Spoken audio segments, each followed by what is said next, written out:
Hello everyone, welcome back to Foundations of Shorthand, and we are now in our week 11. Okay, so before we move on, please have with you your modules and also your stenopads and your ball pen so that you will your modules so that you will have a guide in our discussion that we're going to have in this video, and of course your stenopads so that you're gonna write with me. Okay, so whatever I write here in this video, please write it also in your modules nang sa ganon hindi doble-doble while watching. Kapag ka may sinulat ako, then you post it, right? And then you write it. Kaysa naman sa panoorin ninyo yung buong video and then tsaka na lang kayo magsusulat mamaya, so that would be kumbaga time consuming. So as I write here in this video, please write there also in your stenopads. Okay? So ayan, I hope you have your modules and your stenopads with you.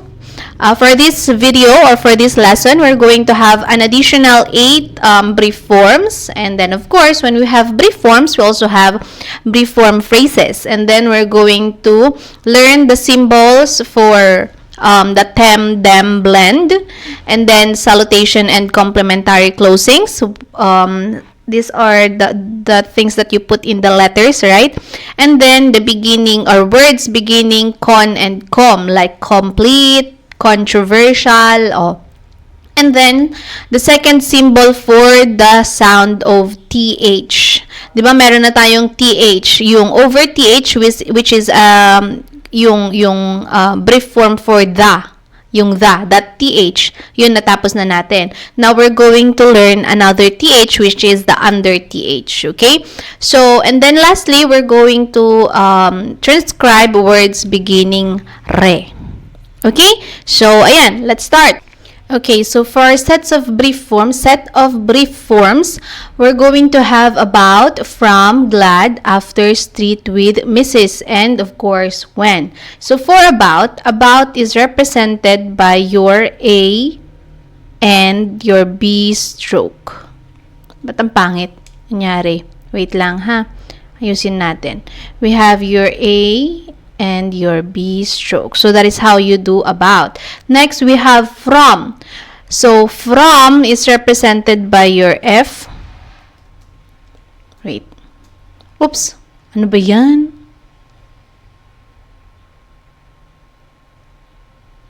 Okay, so from is represented by your F.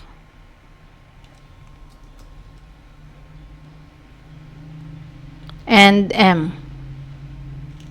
F and M. Okay, next we have glad. Glad is represented by your G. Nababaliw na naman yung ating pen. We have G and we have L. Okay, so ganyan yung glad. Madali na siguro ninyong i-memorize yan. Next, we have after. So after is represented by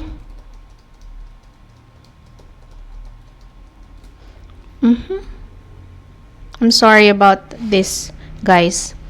Nagkakaproblema tayo sa ating gamit. Okay, so after is represented by your A, your F, and then your T. After. Ulitin natin. We have A, and then your F, and then your T. So that's after. Next, we have street. Street is represented by your S, T, R. Street. Next, with. With is represented by your E and your over TH. So that's how you do with. Next, Mrs. is represented by your, of course, MRS. So we have M, and then we have R, M, R, S. Next, when. When is represented by your E and N. Kumbaga, N lang siya. E-N. Okay? So, that is how you do your, ano yung mga yan? Brief forms. So, now let's move on to our brief form phrases. Or brief form derivatives muna. We have our brief form derivatives. Ayan. So when you say brief form derivatives, these are the words that you derive from our brief forms. So since present na dyan yung stroke ng brief form, just add the sound that is added to the brief form. So for example, yung gladly, meron na tayong glad. So ano na lang yung i-add natin? Yung li, which is represented by our small circle. Okay, so we have glad. Ano ba yan? We have glad. And then we have li. Okay, so that is how you do gladly. Next, we have afternoon. So we already have the stroke of after. Now, let's just add noon. So we have a, ft for aft, afternoon. And then we have, ano ba yan? Hindi siya makita. Ayusin natin. Wait lang, ha? Litan natin ng konti yung size. Okay, so we have aft, a, f, T, and then we have the noon, which is N-O-N. N-U-U-N. Okay? So, that is how you do afternoon.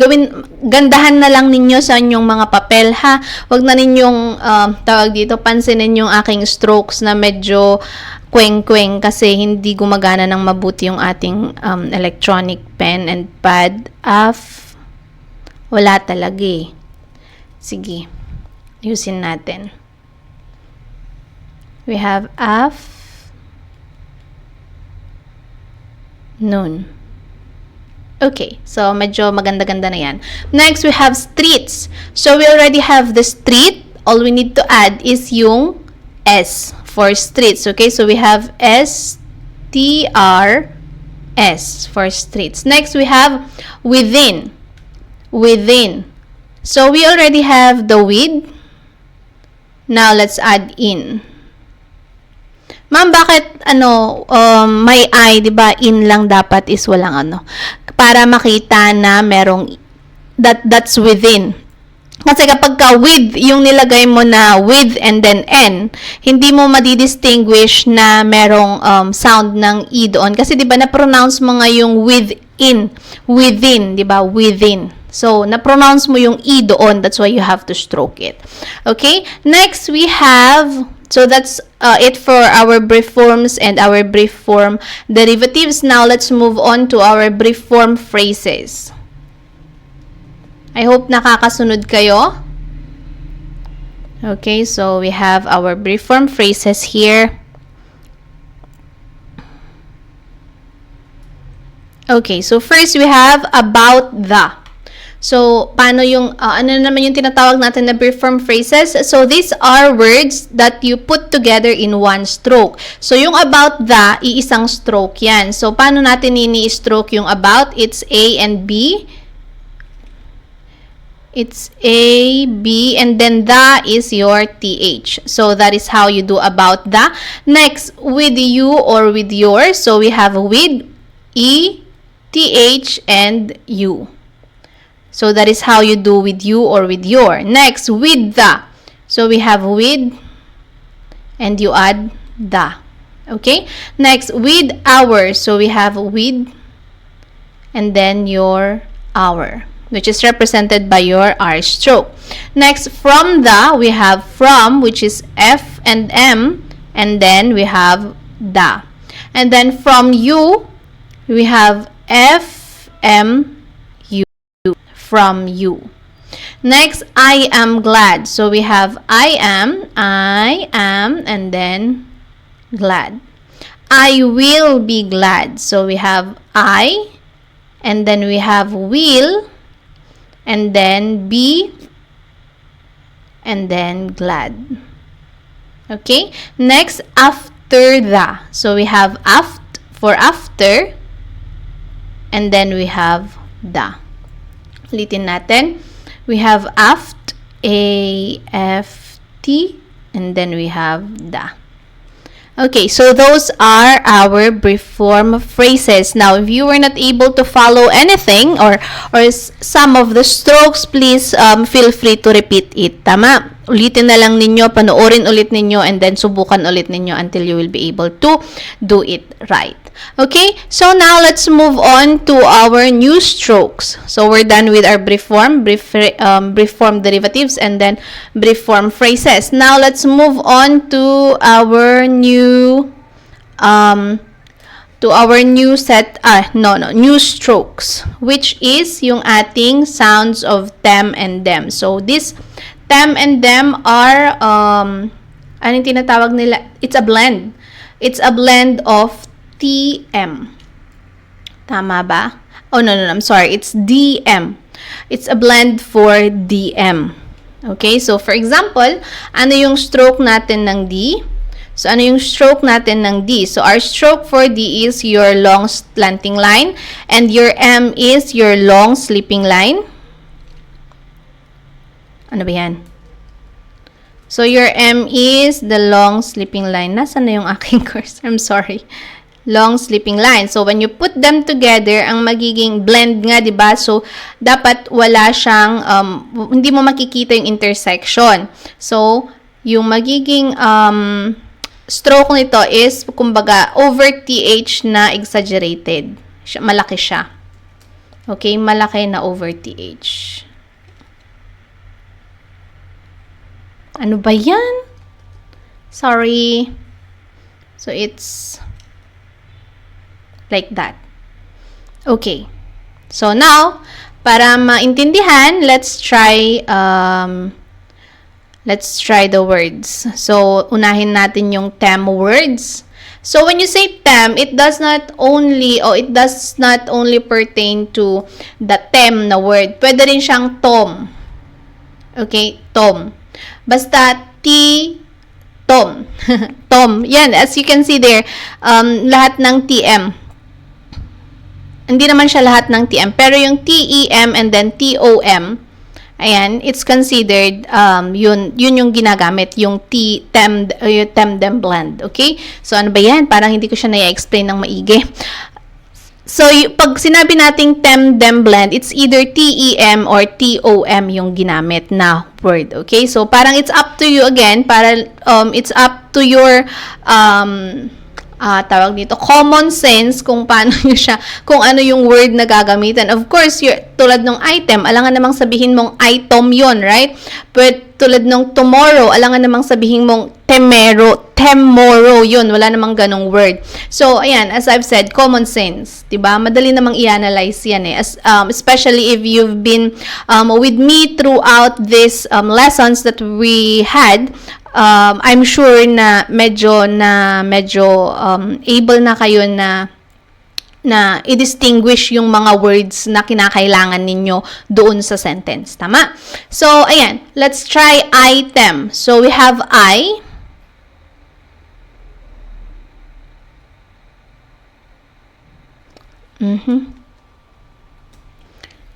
Let's have I. Then, them. Ano ba yan? Ang pangit. We have I.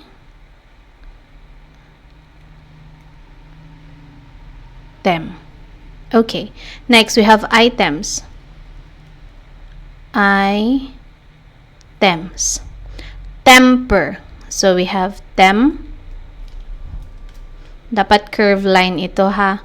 We have them. And then, we have per. Tama ba? Yes. Next, we have temporary. So, we have temporary. Temporary lang. Wala siyang O. Okay? Wala siyang O. Temporary. So, we have tem, the tem-dem blend. And then, we have the pra.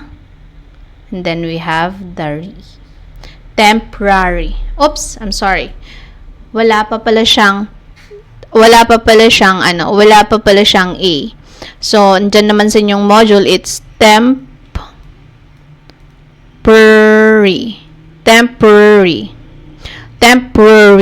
Okay, so temporary. wala siyang O and E. A. Okay, that's temporary. It's funny. Next, we have tomorrow. So, we have Tom. We have Tom. And then, we have mo. and then we have row. Okay, so that's how you do tomorrow. Next, we have attempt. Attempt. So we have a attempt. Walang P, silent P. Next, we have attempting. So we have a, ulit natin, a, tempting. Next, estimate. So we have, hindi naman siya estimate, no? It's estimate. So meron siyang sound of E sa first, and then S, and then tem, and then 8. Okay, so that's how you do estimate. Next, we have automobile. Automobile. Dito kasi sa kanila, hindi siya automobile. It's automobile. Okay, so we have, another is hindi siya auto, it's auto. So, you write what you hear. So, when you say auto, autumn, it's O, and then tom, O, bill. Okay, so that is how you do automobile. Next, we have customer. So, we have cos, K-U-S, mer. Okay, next, customer. So, we have cos, ers. Accustom. We have a, cos, okay. So, ayan. Those are our words for the tem or tom. Next, we have our dem and dom and dams. Ayan.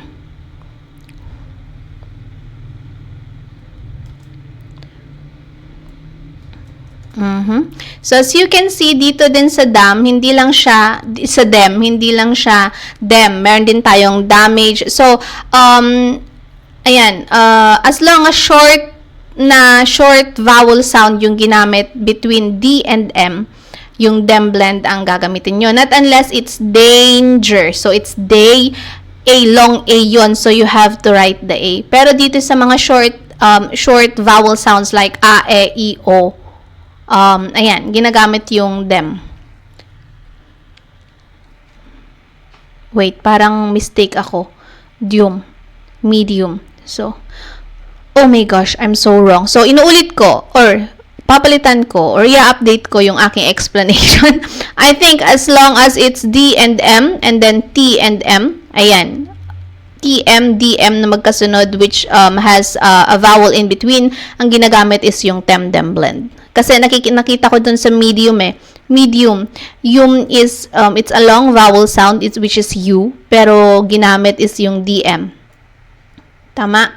So, ayan, as long as you have DM with the vowels in between, so you're going to use the tem-dem blend. Even in T. TM, you're going to use the tem-dem blend. Okay? So, ayan, freedom. We have freedom. So, free is FR. Ano ba yan? We have FRE-DOM. Freedom. Now, ma'am, bakit nasa baba po yung E? Di ba dapat nasa loob? Okay, so, yung sinasabi natin na to make it easier for you to write the next stroke. Kaya siya pababa. Okay, kasi yung susunod nga na stroke natin is pataas. So, dapat yung E nasa baba. Para nang sa ganun, mas madali mo siyang isulat. So, dun pa rin, though marami tayong mga rules and regulations, mga rules and regulations on how you will write your circles, there's always an exemption to the rules. Like 'di ba sinabi ko kasi one time na sa mga previous lessons natin na when it's kumbaga curve line like R and L, you put the circle inside. 'Di ba? Pero ngayon kasi meron na tayong na-add na stroke, which is yung mga over TH, ganyan, and then yung tem-dem blend. So, for you to be able to write the tem-dem blend and the TH easier, dapat whatever the stroke is na fina-follow ng inyong circle, it should always be on the down part, nasa baba. Okay, as long as yung over TH or yung tem-dem blend ang gagamitin, your circle, or yeah, the circle before those stroke, before TH or the tem-dem blend should stay down. Okay, it takes practice, pero habang ginagawa naman ninyo yan, nasasanay kayo. So, time will come na hindi na ninyo kailangang isipin kung saan ba ilalagay yung O, kung sa taas ba o sa baba. Kasi, even me, honestly speaking, medyo nalilito rin ako sometimes, especially dun sa mga words na hindi ko pa masyadong ginagamit na ini-stroke. Medyo nahihilo pa rin ako, kaya kinakailangan ko pa rin tignan. That's part of learning. Okay, wag tawag dito, wag mawalan ng pag-asa, joke. Pero, ang tawag doon, don't be annoyed. Yeah, okay, don't be annoyed when every now and then you need to check on the stroke of these words, because that's part of learning. Okay? So, ayan, ang dami ko na nasabi. Next, we have damage. So, damages. Damage muna.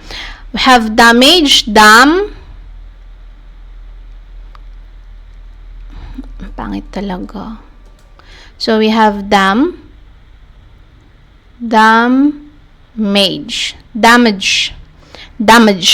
J. Next, we have damages, demonstrate.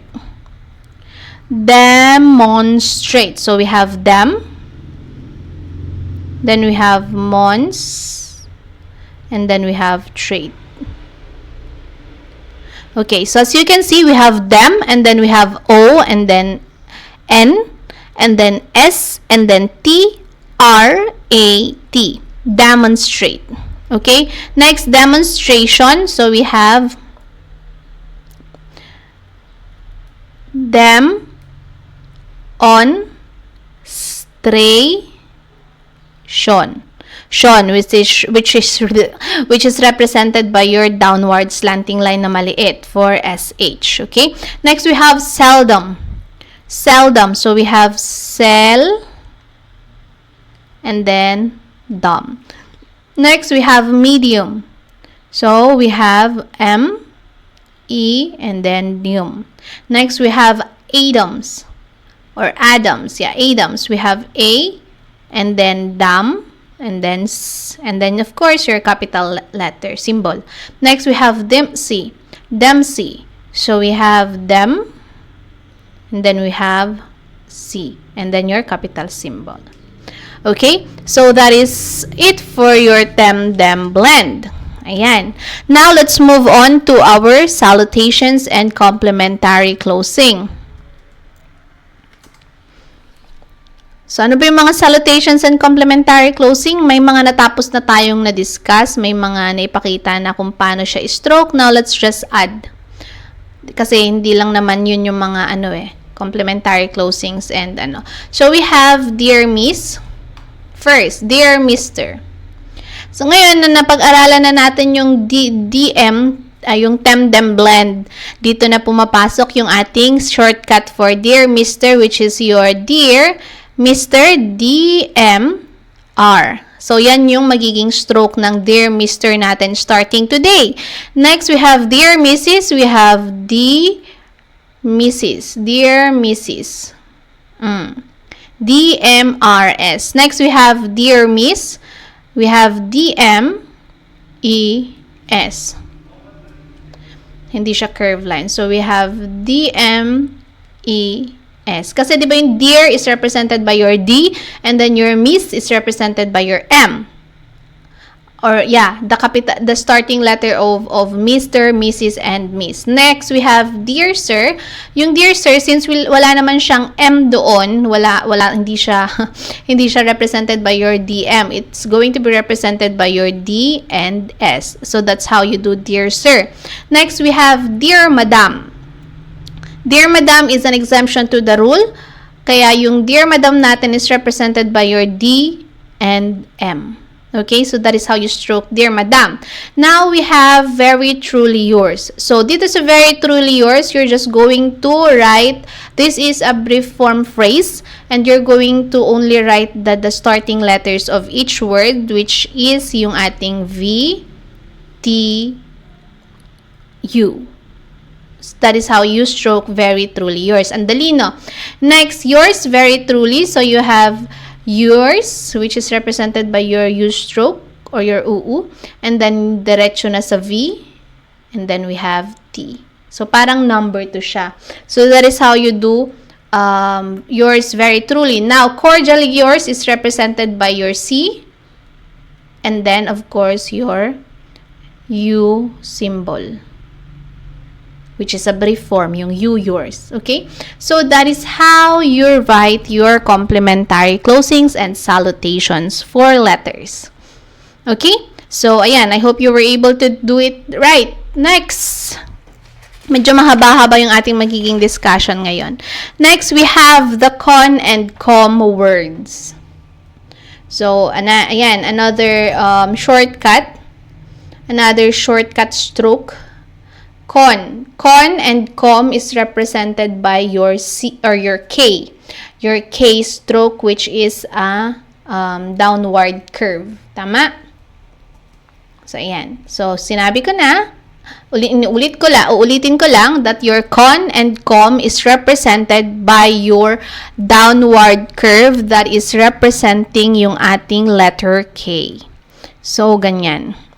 Diba, we have U, we have C, we have K, and then we have G. So, yun, yung nasa gitna na medyo maliit. Yan yung magre-represent ng ating con. So, now, let's try control. Control. So, we have con.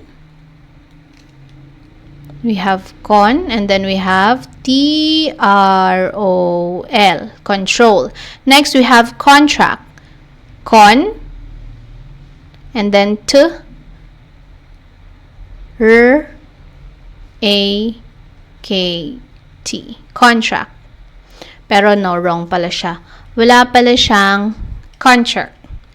Diba yan? Con, T-R-C. T. That is how you do contract. Contract. Wala siyang A. Okay, wala siyang A. So, it's just contract. That's omitting. We omit the letter A doon. It should not make a sound when you pronounce it. So, it's contract. Whatever. Next, we have contracts. Contracts. Contracts. With S. Okay? Next, we have conduct. Conduct. So, we have con, and then we have D, and then we have U, and then we have C and T. Conduct. K and T. Next, we have consider. Consider. So, we have con, and then we have S-E for C, and then we have D and R for der. So, that is how you do consider. Next, we have consideration. So, we have con, C, ano ba yan? Consider. Nasaan na? Duration. Okay, so that is how you do consideration. Next, we have concern. Concern is represented by your con, and then yours.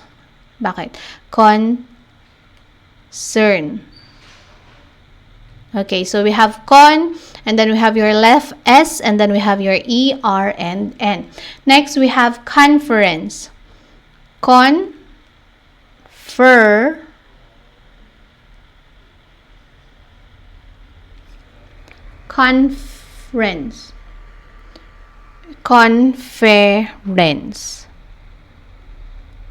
Yan. Conference. Next, we have conservation. Conversation pala. So, we have con, and then V, and then E-R-S-A-N.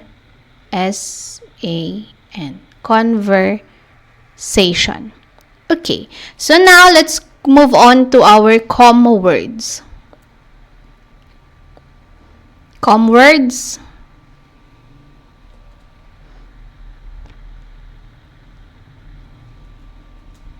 The same na C or yung K stroke ang nagre-represent kay com words. Parehas. So, first we have complain. Complain. So, we have com. We have com. And then plain. P-L-A-N. Habaan natin yung ating L. Complain. plain. Ulit.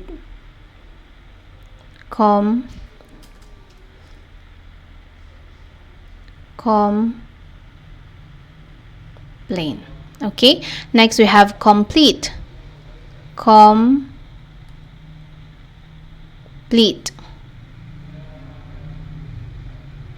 Next, we have completely.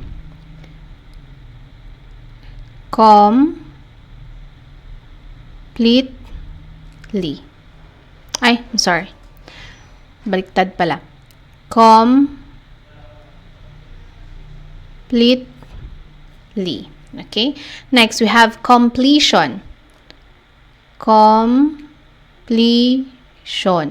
Compare. We have and then P-A-R. Compare. Next, we have comparing. So, we have and then pair, and then your ing. Next, compile. So, we have you have pile. Next, combine. So, we have and then we have B, and then we have I, and then we have N. So, that is how you stroke combine. Okay? Next, we have combines.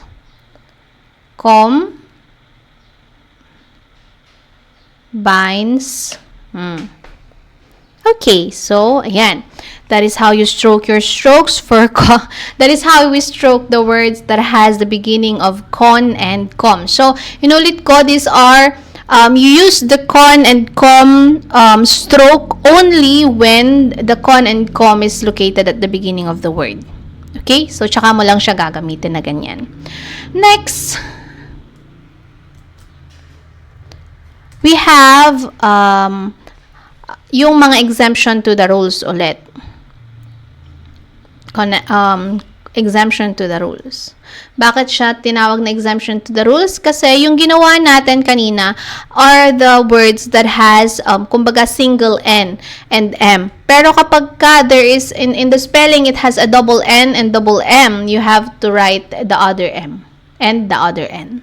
Okay, so for example, yung ating connect, we have con, and then of course you write your neck. Okay, next we have connection, so you have your con, and then your neck, and then your shon. Committee, so we have your and then we have your meet, and then your T. Tama ba? Yeah. And then next we have commerce. We have your and then we have your merce. Nakikita ba ninyo? Kasi nga yung spelling natin is double M. And then it's preceded or followed by M na double and then N na double, so you have to write the other N and the other M. Next we have accommodate.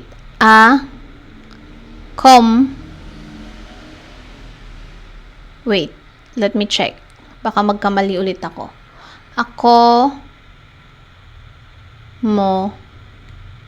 Date. Okay, next we have accommodation. Accommodation. Ay, no, wala pala siyang A. You see? Accommodation. So that is how you stroke accommodation. And another thing, I said a while ago that you're just going to use the com at the beginning of the word. But as you can see here, meron na naman tayong and then com. So as I've said, there's always an exemption to the rule. Okay? So, ayan. Next, let's move on. I hope you were able to get it right, yung ating mga strokes.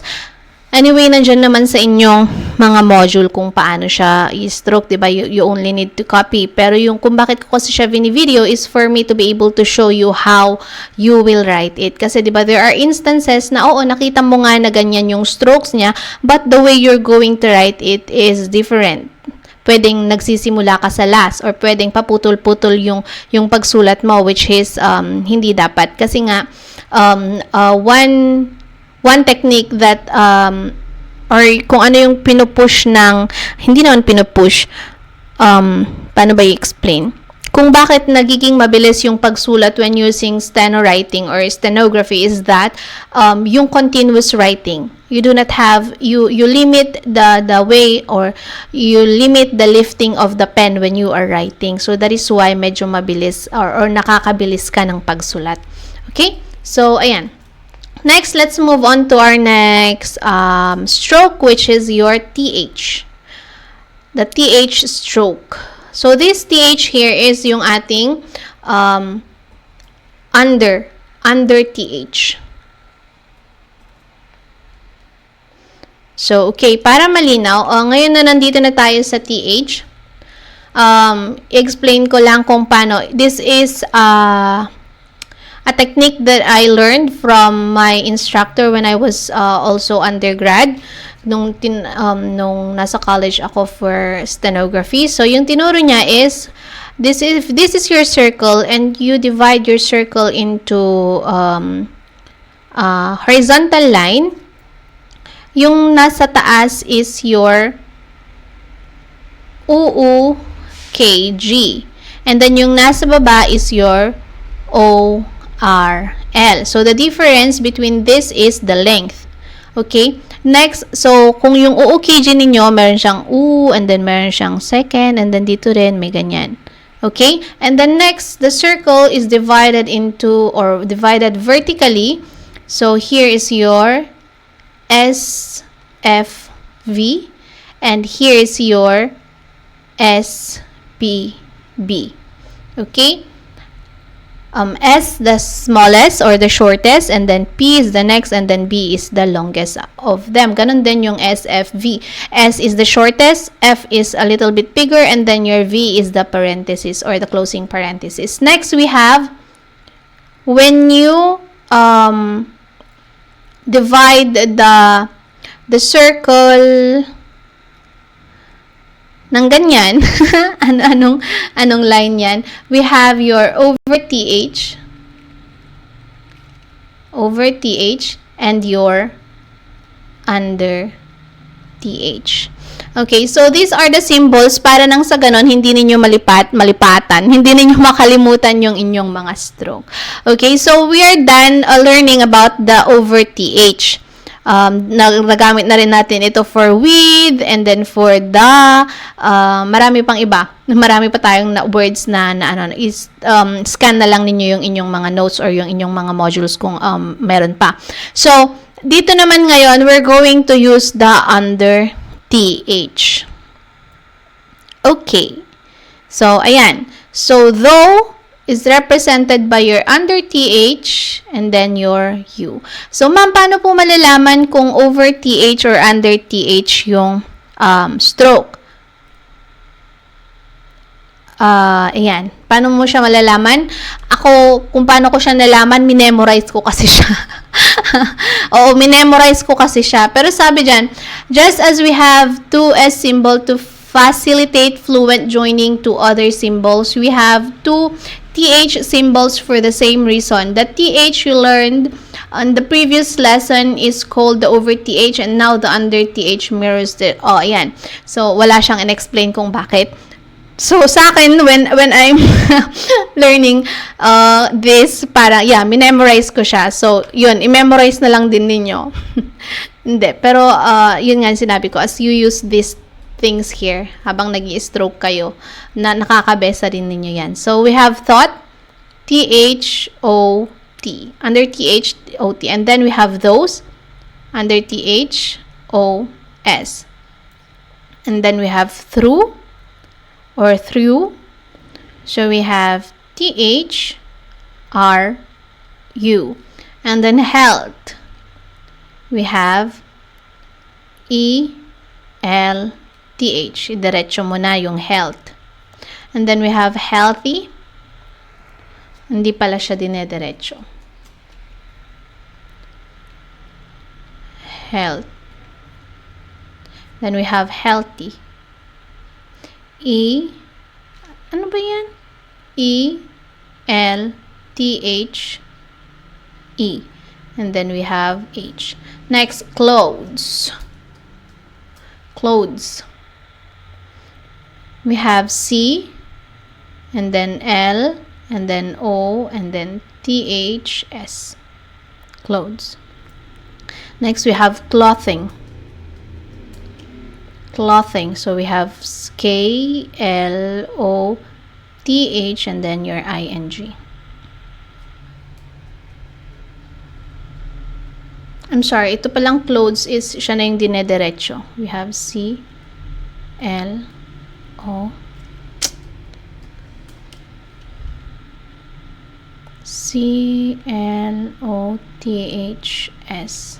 Then we have clothing, CLOTH, and then ING. Next, we have thorough. Thorough. THERO. Thorough. Hindi siya thorough, it's thorough. Next, we have both. BUTH. And then growth, we have GROTH. Then we have wealth. Well, and then TH. Okay, so ano yung napansin ninyo dito sa ating mga strokes? So, if your stroke or kung yung stroke na TH is before a curved line, which is your R, L, and U, doon mo ginagamit yung ating under TH.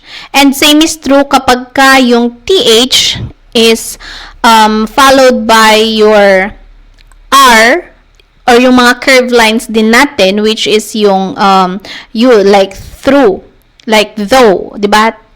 Curved line yung susunod sa TH, which is yung ating U or yung ating O stroke, which is an upward hook. Tama?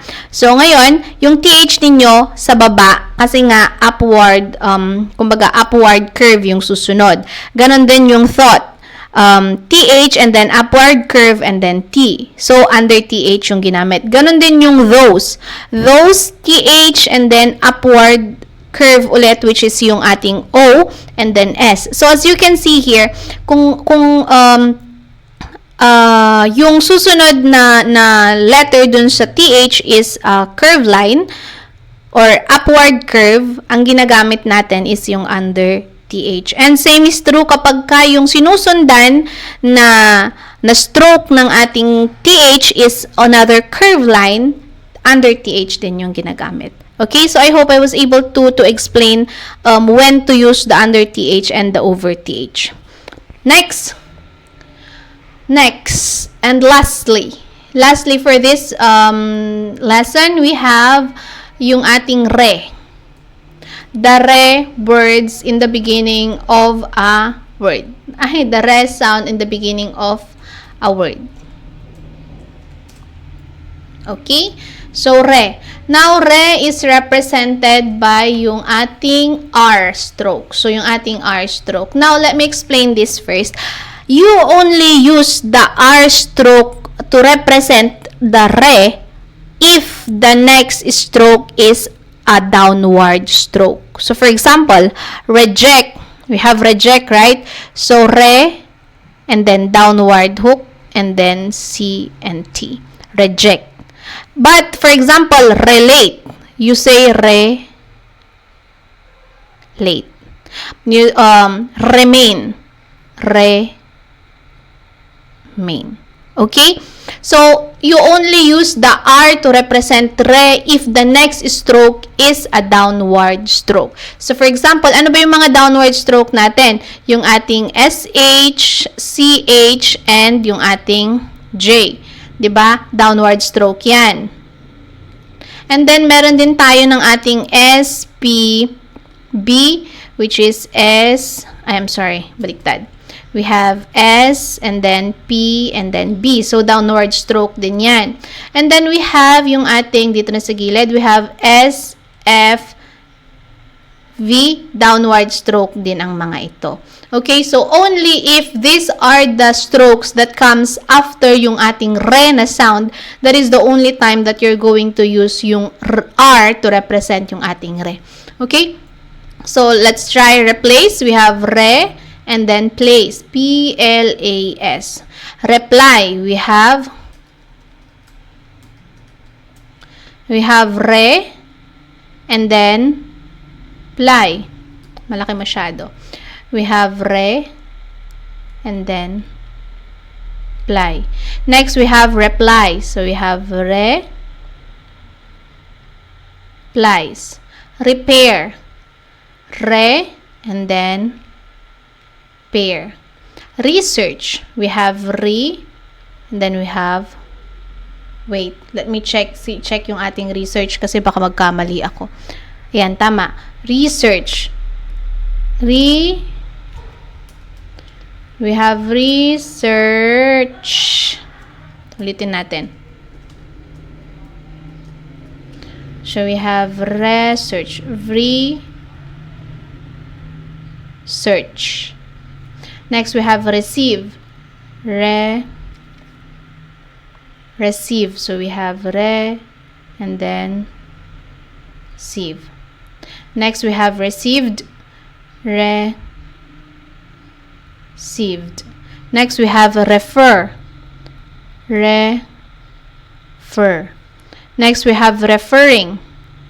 Referring. Next, we have reference. Reference. Next, we have reason. Reason. So, we have re, and then we have son. Okay? So, that's it for our vre. And we still have here the explanation for, or the example of those words that you do not use the R to represent your re. So, ayan. I-cover na lang natin itong mga to. Tinamad na daw ako. Hindi naman, pero para makita kasi ninyo na kung paano siya ginagawa or kung ano yung difference. Okay? So, as I've said a while ago, you only use the re or the R to represent your re sound if your next stroke to re is a downward stroke. Pero kapag ka forward stroke or upward strokes, you have to write the E. So, for example, yung ating relate, as I've said a while ago, we have R-E-L-A-T. Okay, ulitin natin. We put the E. R-E-L-A-T. The same is true with remain. We have main. Retire. Retire.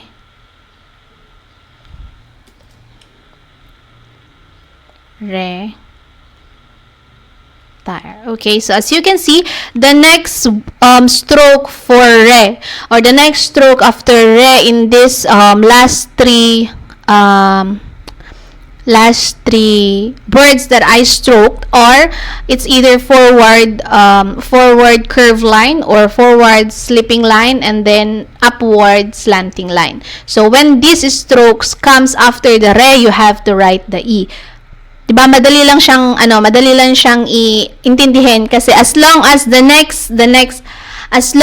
next stroke to re is a downward stroke, then you use the R to represent the re sound. The res, kung hindi siya downward stroke, then you put E on it. Okay. So, ayan, I hope I was able to help you understand kung ano yung nandyan sa inyong module. If you have any question, any clarification, any suggestion, please feel free to message me via Messenger because I think this is the end of our lessons for midterm. So the next week for this week is your examination week for midterm. So I hope you're going to come here in school and of course pay your dues so that you will be able to have your permit to take the exams. So, ayan, a reminder for exams, you have to finish all of your modules, not all of your modules, all of your requirements, and of course, you have to submit your stenopad bago ko kayo payagang mag-exam. And of course, dapat yung stenopad ninyo kompleto. Okay, so that's it. I hope to see you in our next video, which will be on the week 13. See you guys. Good day and God bless.